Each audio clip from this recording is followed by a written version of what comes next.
সকলকে স্বাগত জানিয়ে শুরু করছি আজকের আমার এই ভিডিও। আজকেও আমি আঁকছি একটা ছোটদের ড্রয়িং।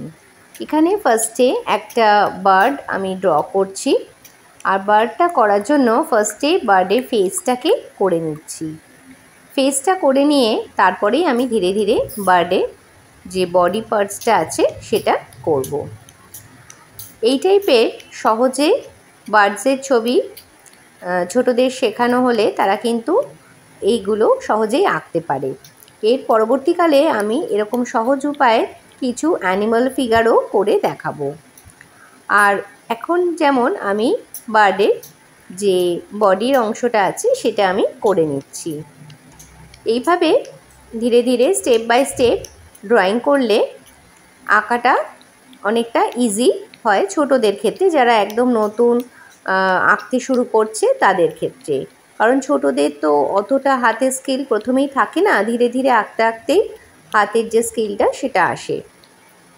সেই জন্যে এরকম সহজ উপায়ে কিছু ড্রয়িং করলে তাদের আঁকাটা অনেকটা সহজ হয়ে থাকে।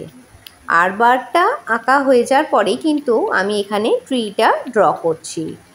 ট্রিটা সবসময় বার্ডের পরেই ড্র করাটা ভালো। আগে যদি বার্ডটাকে এঁকে না নিয়ে প্রথমেই ট্রি আঁকা হয়, তারপরে বার্ড আঁকতে গেলে একটু অসুবিধা হয়।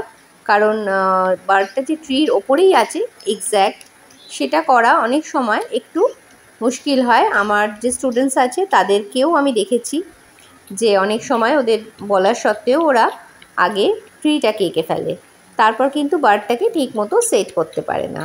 ওই জন্যই বারবার আমি আমার স্টুডেন্টদেরও বলি, আর এখানেও বলছি যে অবশ্যই বার্ডটাকে আগে ড্র করে নিয়ে তারপরে ট্রিটা আঁকলে ঠিকভাবে আঁকাটা হয়। আর ট্রিটা এখানে আমি করে নিচ্ছি, তারপরে যে লিভসগুলো আছে সেটাও আস্তে আস্তে করে নেওয়া হচ্ছে। আর এই ধরনের একটু সহজ আবার একটু মজার ছবি ছোটরা যদি করে তাদের পক্ষে আঁকাটাও ইজি, আর বেশ আনন্দ করেই তারা ড্রয়িংটা শিখতে পারে। একটা সান এখানে আমি ড্র করছি, যেটা নাকি একটু ফানি শেপের আছে, আইজ আছে, আবার স্মাইলি আছে। এই রকমভাবে আমি সাইনটাকে করেছি। আর এইভাবে আমি স্কেচ পেন দিয়ে বর্ডার করে নিচ্ছি পেন্সিলে ড্র করার পর, যাতে কালার করার সময় কালারটা বর্ডারের বাইরে না যায়। আর তারপরে ড্রয়িং কমপ্লিট হওয়ার পরে এখানে অয়েল প্যাস্টেল ক্রেয়ন যে কোনো কালারই ইউজ করা যায়, আমি অবশ্য প্যাস্টেল কালার দিয়ে পিকচারটা করলাম।